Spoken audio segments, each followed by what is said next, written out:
अभंगाच्या पहिल्या चरणामध्ये श्री तुकोबाराय म्हणतात, याजसाठी केला होता अट्टहास, शेवटचा दिस किंवा दिवस गोड व्हावा, याकरता माझा अट्टहास होता, याकरता माझा प्रयत्न होता.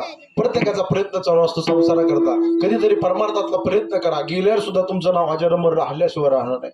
भक्तीचा प्रयत्न करा, भक्तीचा अट्टहास करा.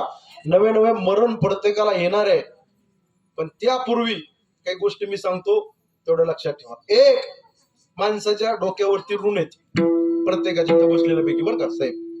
एक, देवाचं ऋण आपल्या डोक्यावरती. दोन, संताचं ऋण आपल्या डोक्यावरती. तीन, जन्म देणाऱ्या मायबापाचं ऋण आपल्या डोक्यावरती आहे. आता चार गोष्टी विसरू नये, तिकडे बघा. एक, देवाला विसरता कामा नये. दोन, संताला विसरता कामा नये. तीन, जन्म देणाऱ्या मायबापाला विसरता कामा नये. आणि चार, मरण विसरता कामा नये.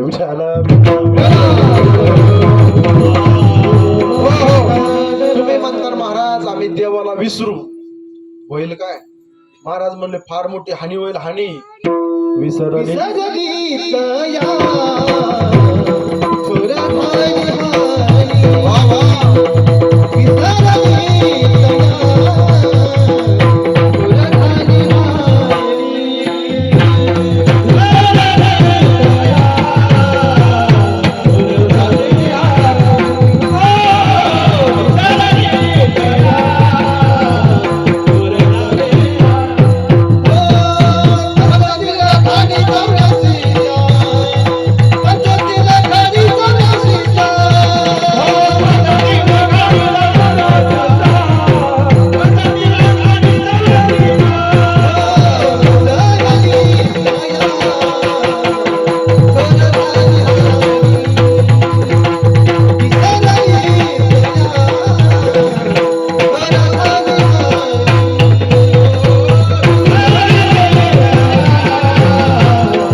तया थोर झाले हानी पचतील खाणी. 84च्या देवाला विसरता कामा नये. विसरला फार मोठी हानी होईल.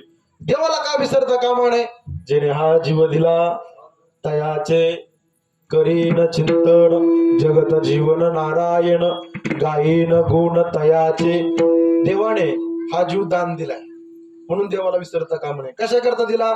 तयाचे करीन चिंतन, नामचिंतन करण्याकरता, भक्ती करण्याकरता, परमार्थ करण्याकरता देवाने हा जीव दिलाय. हे बघा, देवाने हे दिलंय तुम्हाला, आम्हाला हे शरीर, मनुष्य शरीर.